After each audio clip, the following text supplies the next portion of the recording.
Comentários sobre o Viver, Volume 3. Diálogos sobre a Vida. Livro de Jiddu Krishnamurti. Que devo fazer? O vento soprava forte e fresco. Não era o ar seco do semideserto circundante, mas das montanhas longínquas. Aquelas montanhas eram das mais altas do mundo, estendendo-se em longa cordilheira de noroeste para sudeste. Maciças e sublimes, formavam um incrível espetáculo nas primeiras horas da manhã, antes de o sol assumir o domínio da sonolenta região. Seus picos altaneiros, de delicado fulgor róseo, distinguiam-se com extraordinária nitidez contra o céu azul pálido. Ao subir mais o sol, longas sombras se desenhavam sobre a planície. Logo, aqueles misteriosos picos iriam desaparecer entre as nuvens. Porém, antes de se despedirem, deixariam sua bênção sobre os vales, os rios e as cidades. Embora, então, já não pudessem ser vistos, poder-se-ia sentir sua presença silenciosa, imensa, eterna. O mendigo descia a rua cantando. Era cego, e uma criança o guiava. Passavam pessoas por perto dele, e, ocasionalmente, alguém deixava cair umas poucas moedas na lata que segurava na mão. Mas ele seguia seu caminho, com sua canção, sem dar atenção ao chocalhar das moedas. Uma criada saiu de uma casa grande, depositou uma moeda na lata, murmurou qualquer coisa e tornou a entrar, fechando o portão atrás de si. Os papagaios partiam, em seu vôo tonto e barulhento, para passar o dia nos campos e matas. Mas, ao anoitecer, voltariam para pernoitar nas árvores que orlavam a via pública. Lá estavam mais seguros, embora as lâmpadas da rua estivessem quase entre as folhas. Muitos outros pássaros pareciam permanecer o dia todo na cidade, e sobre um vasto gramado alguns deles tentavam agarrar as sonolentas minhocas. Passou um menino tocando flauta. Era magro e tinha os pés descalços. Havia algo pomposo no seu andar, e os pés pareciam indiferentes ao lugar onde pisavam.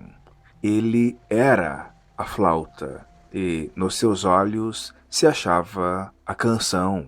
Caminhando atrás dele, sentíamos como se fosse ele o primeiro flautista juvenil deste mundo, e de certa maneira o era, pois nenhuma atenção dispensava ao carro que passava em disparada, nem ao policial postado na esquina a cair de sono, nem à mulher que levava sua trouxa à cabeça.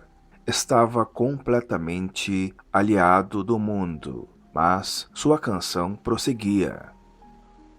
E agora o dia tinha começado.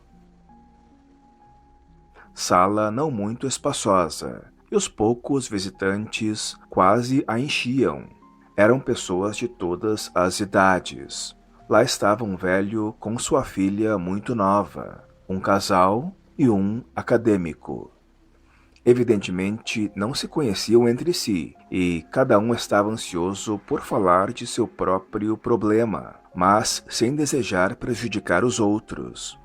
A menina conservava-se sentada ao lado do pai, acanhada e muito quieta. Devia ter uns 10 anos. Tinha as vestes limpas e uma flor no cabelo. Ficamos todos sentados por instantes, sem dizer palavra. O estudante aguardava que os mais idosos falassem, porém o velho preferia que os outros falassem primeiro. Por fim, um pouco nervoso, começou o jovem. Estou agora no último ano da faculdade de engenharia, mas, por alguma razão, parece-me que nenhuma carreira me interessa. Francamente, não sei o que quero fazer. Meu pai, que é advogado, pouco se importa com o que eu faça, desde que faça alguma coisa. Naturalmente, já que estou estudando engenharia, deseja ele que eu seja engenheiro, mas não sinto por isso real interesse. Já lhe disse, porém ele acha que o interesse virá quando eu começar a exercer a profissão como meio de vida. Tenho vários amigos que estudaram para diferentes carreiras, estão agora ganhando o seu sustento, mas a maioria deles se estão tornando embotados e cansados, e a que estado estarão reduzidos daqui a poucos anos, só Deus sabe. Eu não quero que isso aconteça comigo, e estou certo que acontecerá se me tornar engenheiro. Não é que eu tenha medo dos exames, posso passar neles com bastante facilidade, e não o digo por gabolice. Simplesmente não desejo ser engenheiro, e nenhuma outra coisa parece interessar-me. Andei escrevendo um pouquinho, e também mexendo com pintura, mas esse gênero de ocupação não leva muito longe. A meu pai só interessa jogar-me no emprego, e ele podia arranjar-me uma boa colocação, mas eu sei o que me acontecerá, se a aceitar. Tenho vontade de mandar tudo às urtigas e deixar a academia sem aguardar os exames finais. Isso seria pouco sensato, não achais? Afinal, já estáis quase a terminar o curso. Por que não concluí-lo? Não há mal nenhum nisso, não é verdade? Parece que não, mas que irei fazer depois? Independentemente das carreiras comuns, que lhe agradaria realmente fazer, deveis ter algum interesse, ainda que vago. Em alguma parte, muito profundamente, sabeis qual é esse interesse, não? Vede, Senhor, não desejo enriquecer, não me interessa criar filhos e não desejo ser escravo de uma rotina qualquer. A maioria dos meus amigos que têm emprego ou que abraçaram uma dada carreira ficam presos em seus escritórios da manhã à noite. E que ganham eles com isso? Casa, mulher, filhos e tédio.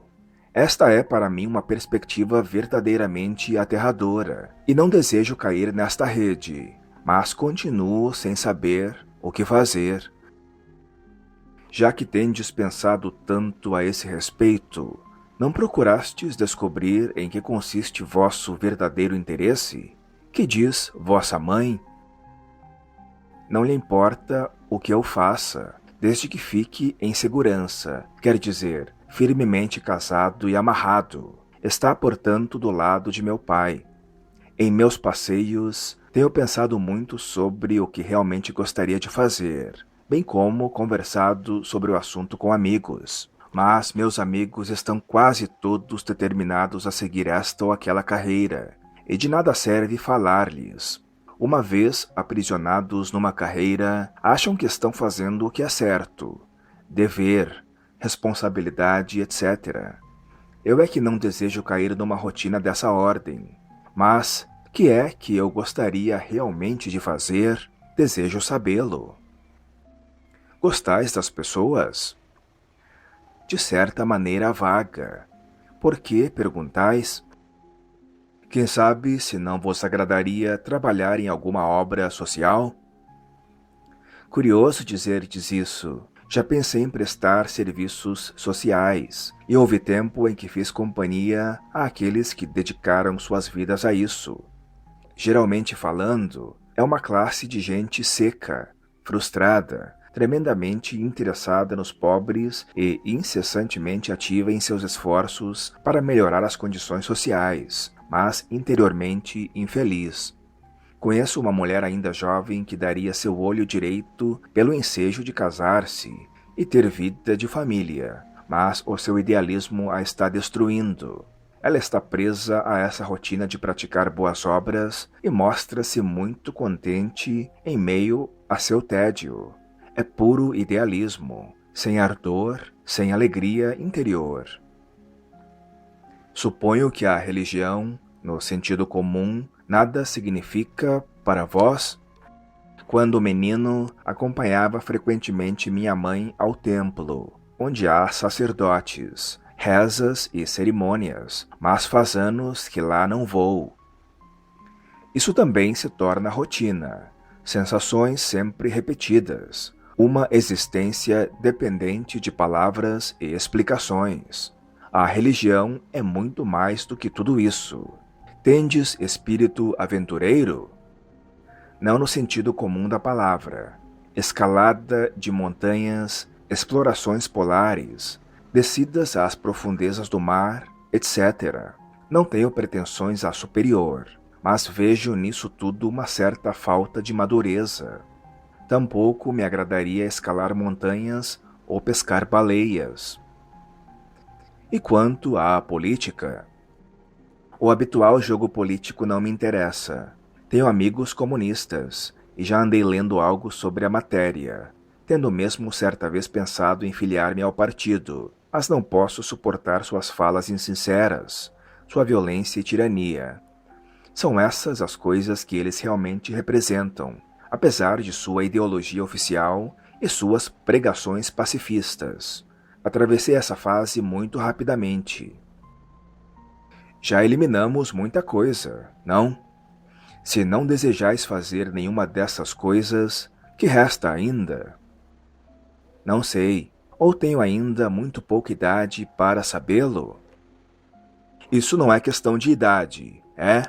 O descontentamento faz parte da existência, mas em geral encontramos uma maneira de domá-lo, seja seguindo uma carreira, seja por meio do matrimônio, da crença, do idealismo das boas obras. Desta ou daquela maneira, em geral, conseguimos sufocar a chama do descontentamento, não é verdade? Depois de a sufocarmos com pleno êxito, pensamos que enfim somos felizes, e talvez o sejamos, pelo menos temporariamente. Ora, em lugar de sufocarmos essa chama do descontentamento por meio de uma dada satisfação, é possível a mantermos sempre ardendo. E há então descontentamento? Quereis dizer que devo permanecer como sou, insatisfeito com tudo o que me cerca e dentro em mim mesmo, não devendo buscar nenhuma ocupação satisfatória que faça essa chama apagar-se? É isso que quereis dizer? Sentimos descontentamento porque pensamos que deveríamos estar contentados. A ideia de que deveríamos viver em paz com nós mesmos torna o descontentamento doloroso. Pensais que deveríeis ser alguma coisa, pois não? Pessoa respeitável, cidadão útil e tudo o mais. Com a compreensão do descontentamento, podeis ser essas coisas e muito mais ainda. Mas vós quereis fazer algo que dê satisfação, algo que vos ocupe a mente, para dessa maneira pordes fim a essa perturbação interior. Não é assim mesmo? Sim, sob certo aspecto, mas agora vejo aonde leva uma tal ocupação. A mente ocupada é uma mente embotada, rotineira. Ela é essencialmente medíocre, tendo-se estabilizado no hábito, na crença, numa rotina respeitável e vantajosa. A mente sente-se segura, tanto interior como exteriormente. Por conseguinte, cessa de ser perturbada. Isto é exato, não? De modo geral, sim, mas que devo eu fazer? Podereis descobrir a solução se continuardes a penetrar esse sentimento de descontentamento. Não penseis nele, visando ao contentamento. Verificai porque ele existe e se não deveríamos conservá-lo a arder. Afinal, não vos preocupa muito o ganho de vosso sustento, pois não? Com toda a franqueza, não. Sempre é possível viver de uma maneira ou de outra.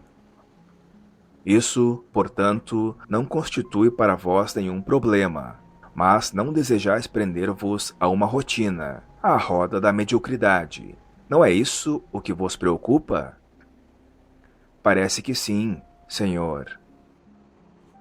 O não deixar-se prender por essa maneira exige muito esforço, incessante vigilância. Significa não chegar a conclusões como ponto de partida para pensar, porque pensar partindo de uma conclusão Não é pensar, absolutamente. É pelo fato de partir de uma conclusão, crença, experiência, conhecimento, que a mente cai na rotina, na rede do hábito, sufocando-se então a chama do descontentamento. Vejo que tendes toda a razão e compreendo agora o que realmente me estava ocupando a mente. Não quero ser como aqueles cuja vida é rotina e tédio, e digo sem nenhuma presunção de superioridade.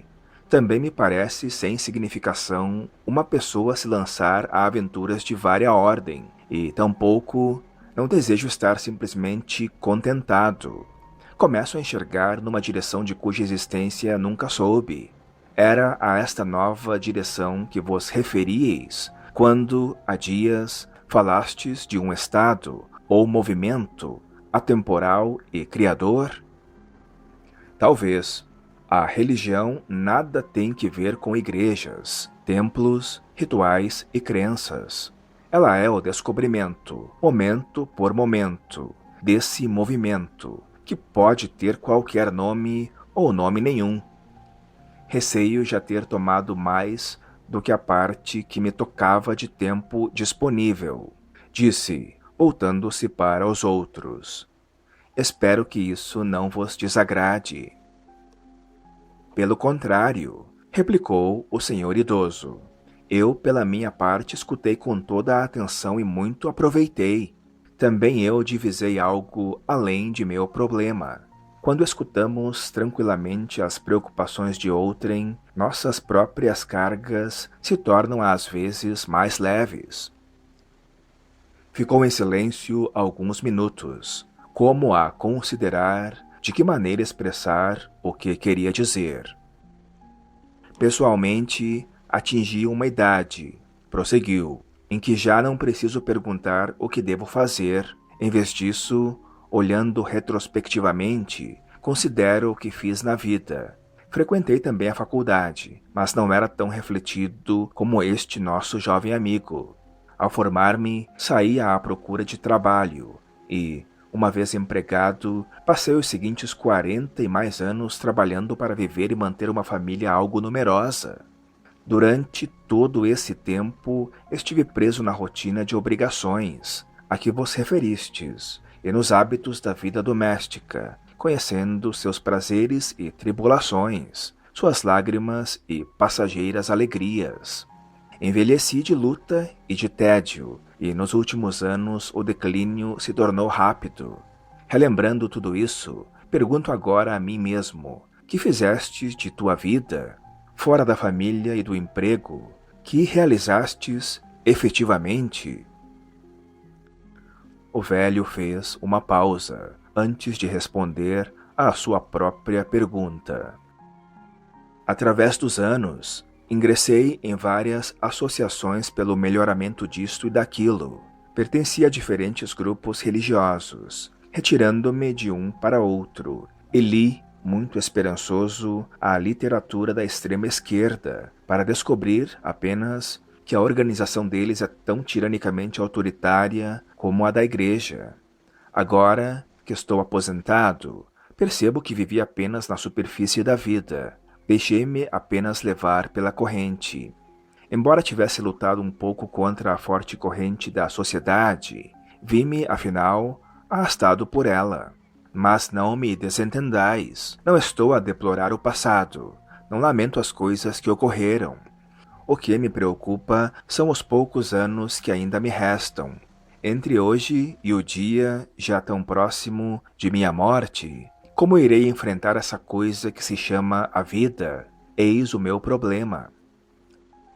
O que somos é feito com o que fomos, e o que fomos também nos molda o futuro, sem dar, precisamente, direção e substância a cada pensamento e ação. O presente é um movimento do passado para o futuro. Que foi meu passado? Praticamente nada.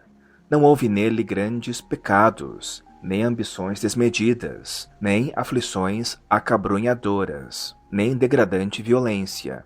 Minha vida foi como a do comum dos homens, nem quente nem fria, um fluir uniforme, uma vida completamente medíocre. Construí um passado no qual nada existe de que possa orgulhar-me ou envergonhar-me. Toda a minha existência foi monótona, vazia, sem muita significação. Teria sido a mesma se eu tivesse vivido num palácio ou numa choupana de aldeia. Como é fácil deslizarmos para a corrente da mediocridade. É possível libertar-me de meu passado insignificante e cada dia maior? Que é o passado? Quando empregais a palavra passado, que significa ela para vós? A mim me parece que o passado é, principalmente, um caso de associação e memória. Quereis referir-vos à totalidade da memória ou apenas à memória de incidentes comuns? Os incidentes que não têm significação psicológica não criam raízes no solo da mente. Eles vêm e vão-se. Não ocupam nem oprimem a mente. Só permanecem os que têm significação psicológica. Assim, que entendeis por passado? Existe um passado que permanece sólido, irremovível, do qual ninguém pode libertar-se completa e positivamente? Meu passado é formado de uma multidão de pequenas coisas, reunidas, e suas raízes são superficiais. Um bom choque poderia, como um vendaval, levá-lo consigo. E estáis esperando pelo vendaval. É este vosso problema? Não estou esperando por nada, mas terei de continuar assim pelo resto de meus dias? Não posso libertar-me do passado? Repito, que é esse passado de que quereis libertar-vos? O passado é estático ou uma coisa viva? Se é coisa viva, como sustenta sua vida? Por que meios ele se vitaliza? Se é coisa viva, podeis libertar-vos dele? E quem é esse vós que deseja libertar-se? Agora estou ficando confuso. Queixou-se. Fiz uma pergunta simples e vós retrucais com uma porção de perguntas mais complicadas. Quereis ter a bondade de explicar o que quereis dizer? Dizeis, Senhor, que desejais livrar-vos do passado. Que é esse passado? Ele consiste em experiências e em nossas lembranças delas. Ora, essas lembranças, como dizeis, estão à superfície, não têm raízes profundas, mas não terão algumas delas cravado raízes profundas no inconsciente? Não creio que tenha lembranças profundamente arraigadas. A tradição e a crença têm raízes profundas em muitas pessoas, mas eu as sigo apenas por questão de conveniência social. Não tem papel muito significativo em minha vida. Se o passado pode ser despachado com tanta facilidade, não há problema algum. Se só ficou a crosta externa do passado, que pode ser sacudida a qualquer momento, então já estás libertado dele. Mas o problema contém mais do que isso, não é verdade? Como romper as barreiras de vossa vida medíocre? Como despedaçar a mediocridade de vossa mente? Não tendes também este problema, Senhor? Mas o como, neste caso, é um estímulo à investigação, e não exigência de método. Foi a prática de método, baseada no desejo de resultados e, principalmente, sempre ligada ao medo e à autoridade, que produziu a mediocridade. Vim com a intenção de dissolver meu passado, tão pouco significativo, mas vejo-me agora em face de outro problema. Por que dizeis que vosso passado é pouco significativo? Flutuei à deriva pela superfície da vida, e quem anda à deriva não pode criar raízes, nem mesmo na família. Vejo que, para mim, a vida não significou muita coisa, nada fiz através dela. Só me restam agora uns poucos anos, e não desejo mais andar à deriva. Desejo fazer alguma coisa do restante de minha vida. Isso é possível? Que desejais fazer de vossa vida? O padrão, aquilo que desejais ser, não se desenvolveu daquilo que fostes? Por certo, vosso padrão é uma reação procedente das coisas passadas, é produto do passado. Como poderei então fazer algo da vida? Que entendeis por vida? Podeis atuar sobre ela? Ou a vida é imensurável e não pode ser aprisionada dentro dos limites da mente? A vida é tudo, não? Ciúme, vaidade, inspiração e desespero, moralidade social e a virtude que está fora dos domínios da austeridade cultivada, conhecimento acumulado através de séculos, caráter, que é o encontro do passado com o presente, crenças organizadas, chamadas religiões, e a verdade existente além delas, ódio e afeição, o amor e a compaixão, que não residem na esfera da mente. Tudo isso e mais ainda é a vida, não? E vós desejais fazer dela alguma coisa, dar-lhe forma, direção, significação. Ora, quem é esse vós que deseja fazer tudo isso? Sois diferente disso que procurais modificar? Quereis dizer que devemos simplesmente continuar à deriva? Quando desejais dar direção, dar forma à vida, vosso padrão só pode ser de acordo com o passado, ou, vendo-vos impossibilitado de moldá-la, vossa reação é deixar-vos levar pela corrente. Mas a compreensão da totalidade da vida produz sua ação própria, em que não se flutua ao sabor da corrente, nem há imposição de padrões. Essa totalidade precisa ser compreendida momento por momento. Ela exige a morte do momento passado. Mas sou capaz de compreender a totalidade da vida? Perguntou ansioso. Se a não compreenderdes, ninguém mais a compreenderá para vós. Não podeis aprendê-la de outrem. Como devo proceder? Com o autoconhecimento, porque a totalidade, o tesouro da vida, reside todo inteiro em vós mesmo. Que entendeis por autoconhecimento?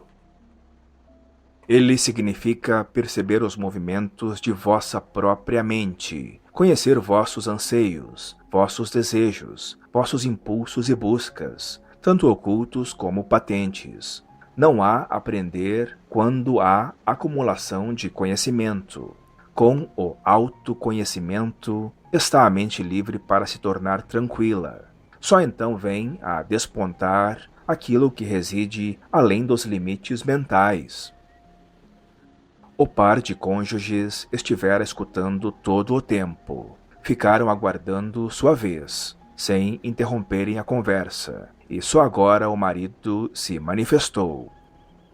Nosso problema era o ciúme, mas depois de ouvirmos o que se esteve dizendo aqui, acho que seremos capazes de resolvê-lo. Talvez tenhamos compreendido mais profundamente pelo tranquilo escutar do que o conseguiríamos fazendo perguntas.